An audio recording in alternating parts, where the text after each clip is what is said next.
Top news stories, a team assigned for remodeling, aviation event, and a veterans operation. All these stories on Shelby this week, but first back to that top story. The 41A District Court calls Shelby Township home, and as we recently reported, an overhaul will be done to the entire court and all departments in the township's community center. The board recently hired ASTI Environmental, a consulting firm specializing in engineering and land assessments. The company will check out the ground before any construction begins, as Supervisor Rick Stathakis stated. The task will cost about $2,100 and take about 2 weeks. Along with the land assessment, the Community Center Advisory Committee is evaluating the needs of the court, Shelby's library, senior center, and our Shelby Cable Department. We'll keep you informed of any updates on this shared facility.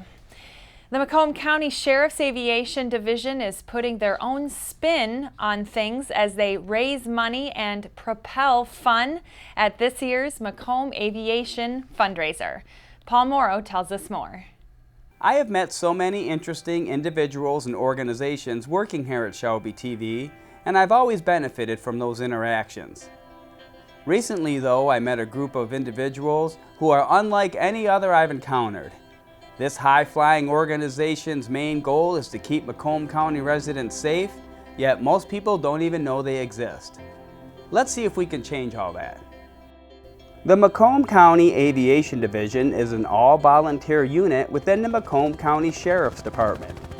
This group of 21 individuals donate their time, money, and even their aircraft to assist the Sheriff's Department with a variety of specialized tasks. They patrol our local waterways looking for lost boaters. They fly over crime scenes to give law enforcement a different perspective. They lead off the Memorial Day Parade to honor our nation's veterans. And recently, they even became a tornado, so emergency technicians could practice tracking them, preparing for a possible real threat. It's amazing to think that one small group of individuals can have such an impact in so many different areas of public safety. So how did this unit first get off the ground? We recently talked to Macomb County Sheriff Anthony Wickersham about the history of the aviation unit and how this organization helps the department. It dates back to 2004. By then, Sheriff Mark Hackle, we had a large group of reserve units, and he saw that there was a need to bring in some highly trained pilots that could help us in our mission. And from 2004 to the current day, that unit has grown. We are now up to 21 members.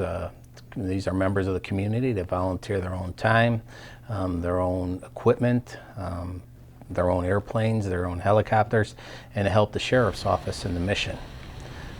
These units are self-funded. The aviation unit does an annual fundraiser where they're able to raise dollars and put back into their unit to help offset some of the out-of-pocket costs that these citizen volunteers do and pay to help out the community here in Macomb County.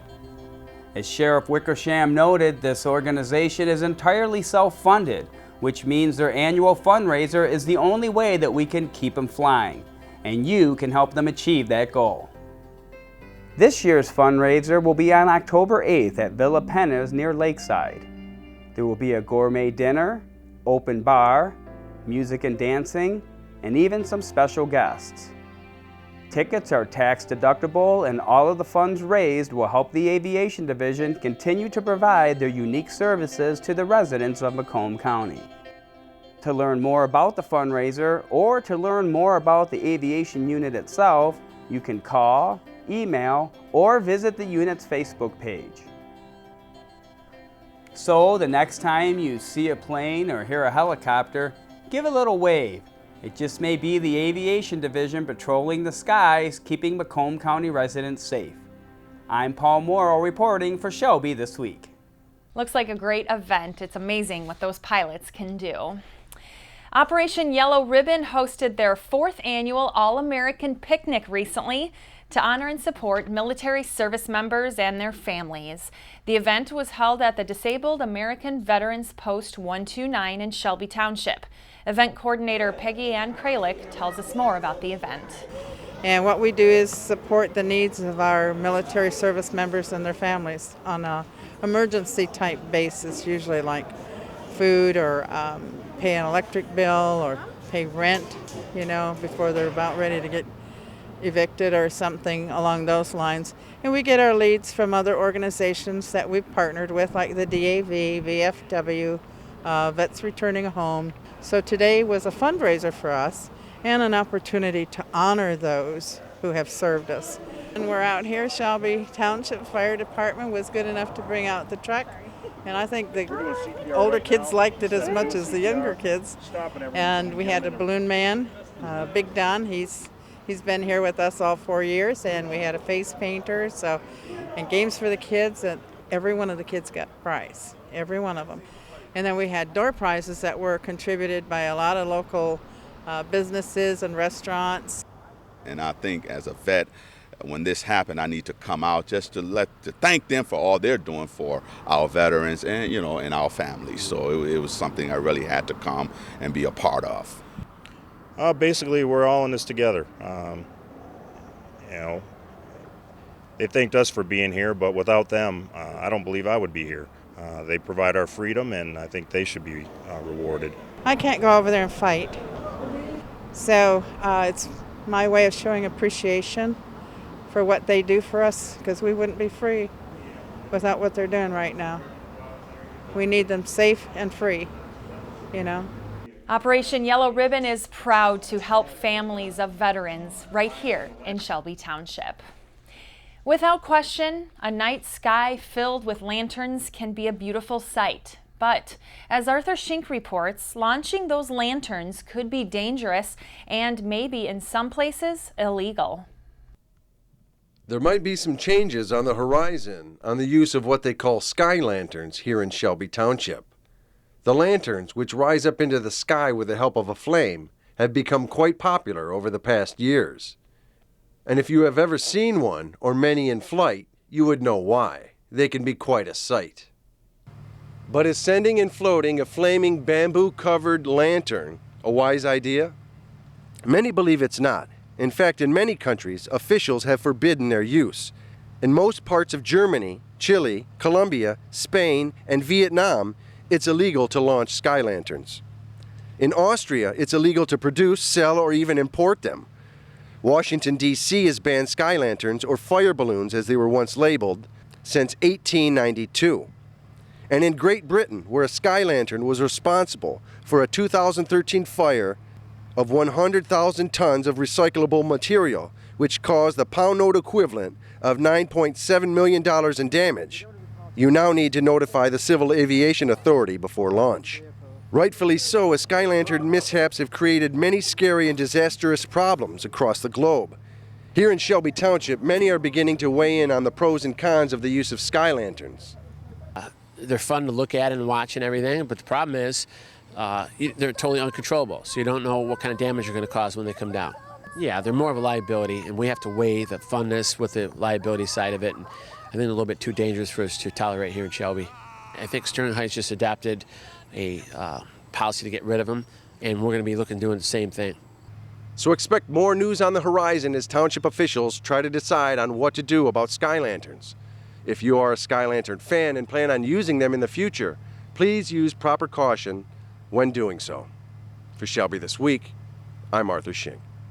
All right, Art, good information on those lanterns. Coming up next, a new companion helps you walk home safely, and a baseball diamond is taking shape. We'll explain after the break. Tick, tick, tick, tick, tick, tick, tick. Massive heat waves. Heat waves. Tick. Severe droughts. Tick, tick, tick, tick, tick. Devastating hurricanes. Tick, tick, tick, tick, tick, tick, tick. Our future is up to you. Tick. Go to fightglobalwarming.com while there's still time.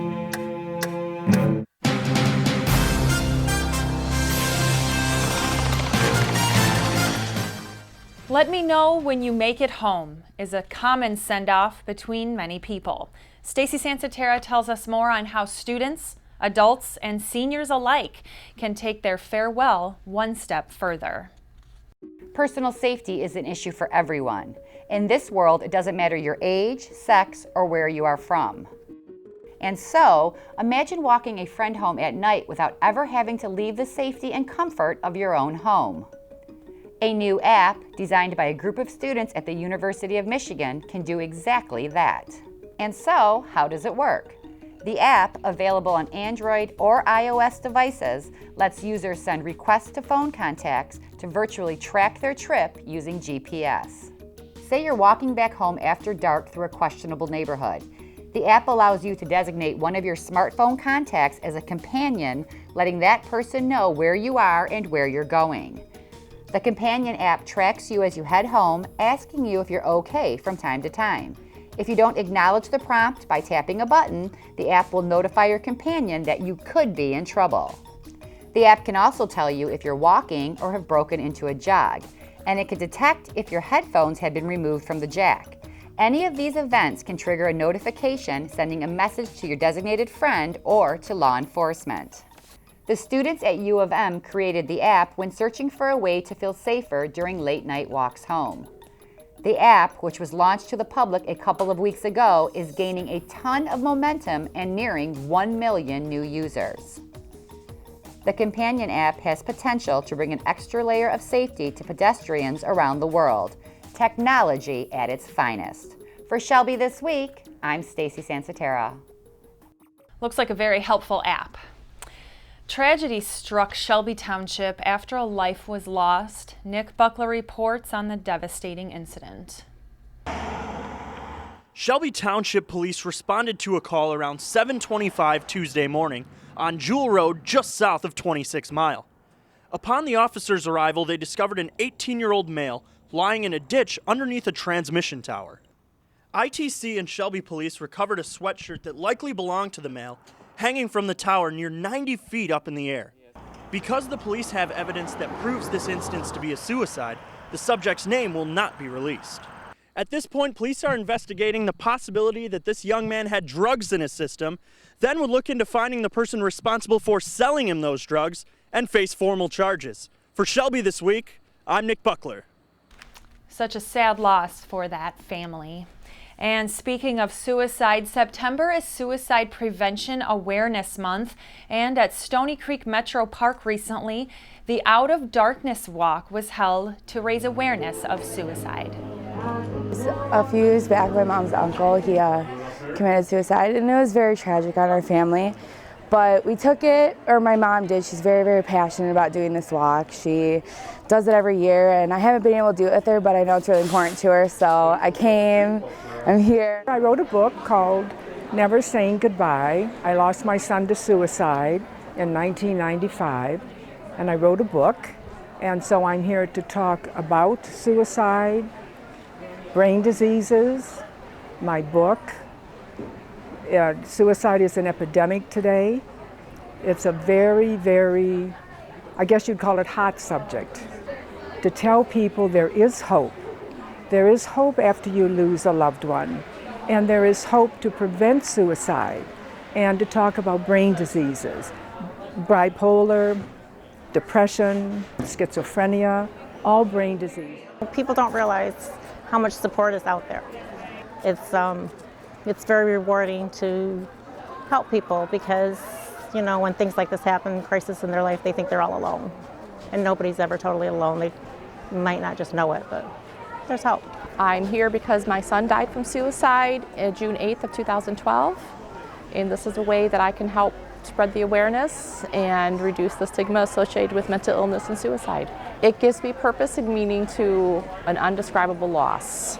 It helps me to be able to bring some good out of the tragedy that happened to my family. Local resident Lisa Hook organized this event, all to bring awareness to suicide prevention. And you can go to Amazon.com to purchase Mary Jean Teachman's book, Never Saying Goodbye.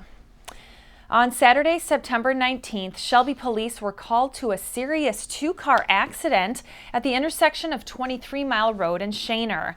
Officers at the scene found a 23-year-old male passenger from Macomb Township unresponsive and seriously injured. Shelby Fire were also on the scene and transported the passenger to Henry Ford Hospital. The use of drugs and/or alcohol appears to be a factor in the accident and is being investigated. If anyone saw this accident, contact Shelby Police at 586-731-2121, extension 435. Hall Road, more commonly known as M59, has become the center of a strategic plan for the Golden Corridor. Charlie Cadotto tells us more on the development.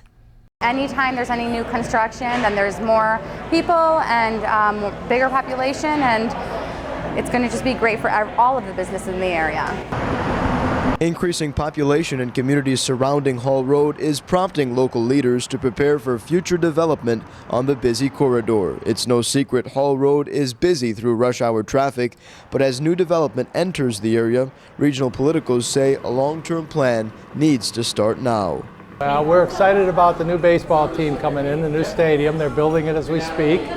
And we're excited that they're going to be here in the summer, and we always could use new people coming in. That new Utica ballpark could bring in a lot of new business, not just money, but more traffic along Hall Road and M53. It may add more headache for drivers, but businesses say they're excited. It's exciting, especially with the new baseball stadium that's going up in Utica. We have a lot of ideas and whatnot that we want to work with that. The Macomb Area Communities for Regional Opportunities, also known as MACRO, recently met with MDOT officials in Lansing to discuss road improvement plans for the upcoming year. They also talked about plans to add mass transit and more lanes. Businesses say they welcome any improvements. I think as it sort of went a little soft here for a couple of years, and now I really do see Sterling Heights coming back. New businesses, new customers, new faces every day, and we're excited about it because it reminds us of the good old days. Development talks could begin as early as this year. For Shelby This Week, I'm Charlie Cadotto. The Columbus Day Parade is coming up on Saturday, October 10th at 11 a.m., held in downtown Mount Clemens on Main Street. All are welcome to come by and celebrate the Columbus Day Parade, put on by the Italian-American community. Christopher Columbus was, of course, Italian. And this year's parade will include a Queen's Court, Humanitarian of the Year, an opera singer, and accordion players. Here's more from the president of the Columbus Day celebration. Obviously, at the basis of it is Christopher Columbus and the fact that it's a national holiday, and Christopher Columbus was an Italian navigator. So we use this as an opportunity to recognize the achievements of Italians in our community, and have give a reason for our Italian organizations to get out into the public and let people know that they exist and that they're proud of their heritage. And this parade recognizes all the contributions Italians have made in the Metro Detroit area, showcasing entertainers, judges, and Christopher Columbus. And speaking of Italians, there's a large amount of Italians that are Catholic in this area. Right now, Pope Francis is visiting the United States, stopping in Washington, D.C., New York City, and Philadelphia. Here's what local Catholics think about the Pope's visit. To the Italian-American community, even though Spanish is his first language, he is still an Italian, although not an Italian-American, but he is an Italian. And this is his first visit as a Pope to the United States of America. And of course, the news that he's making is that he is sort of bridging the gap between Cuba, communist country, just 90 miles from Florida, and the United States. He was the one when President Obama was at the Vatican last year who planted the seed, I believe, in the president's mind and in Fidel Castro and in Raul Castro's mind in Cuba to sort of reduce all of the tension that has been going on between Cuba and the United States for some 50 years or so. The historic visit has had locals glued to their television sets watching his visit with our president, vice president, and other dignitaries.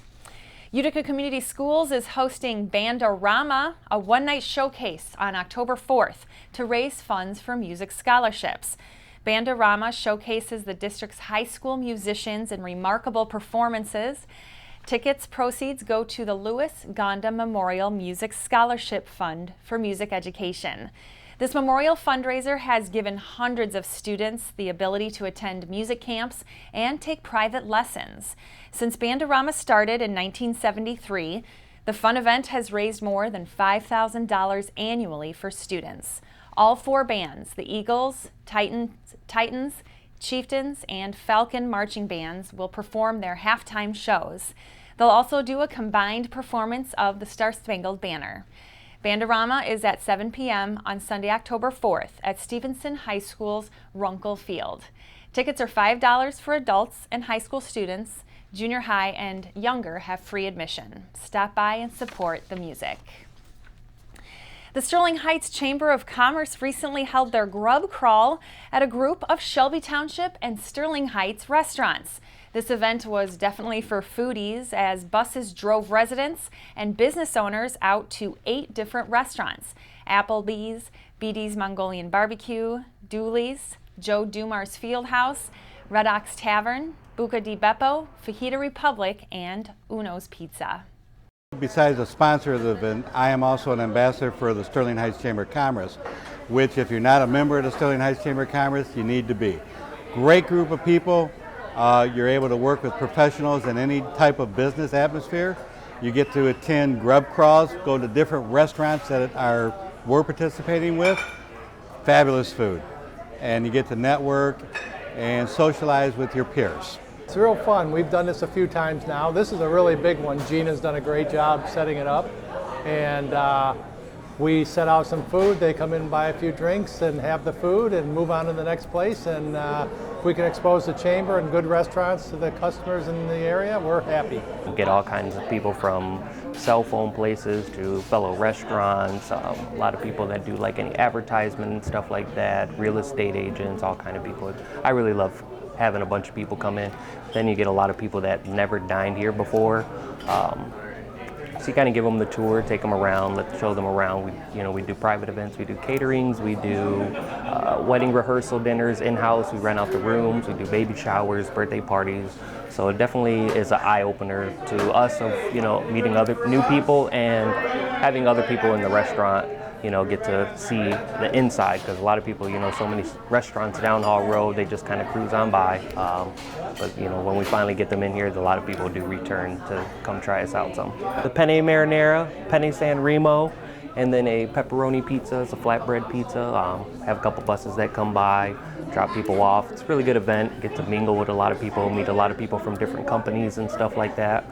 I love it. It's so nice. Our facility started as just to get the community together. So when we do stuff like this and I get to meet other businesses from the area and whatnot, we love it. We just love bringing people from our area into the facility and get the word out there and hopefully get some kids in here, adults as well, and do some fun activities.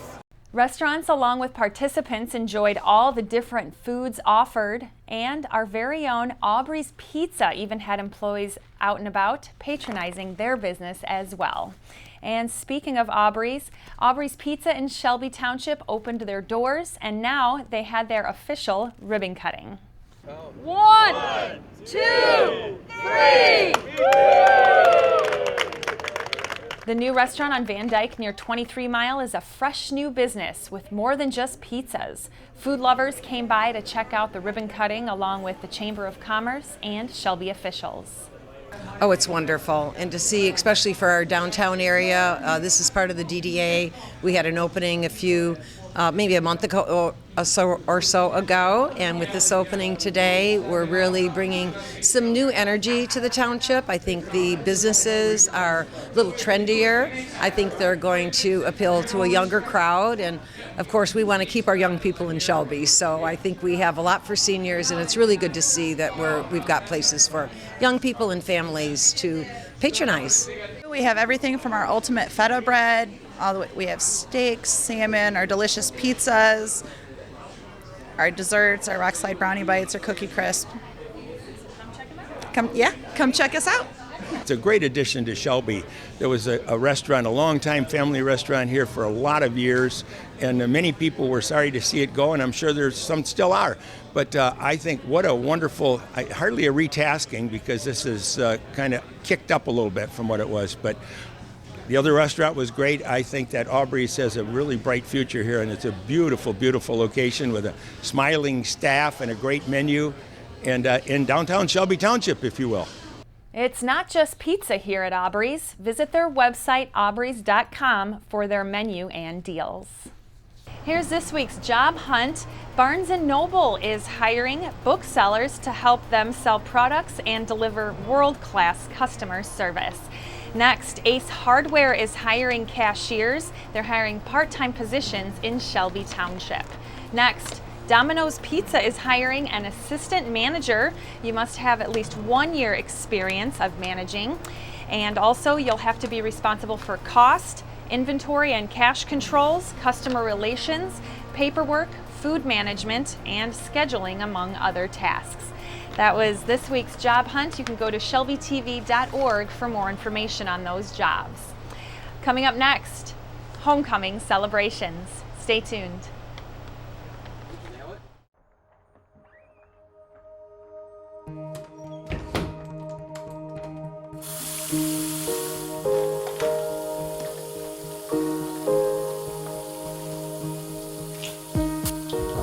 Nana, is everything okay in there? Just a minute, Grandma.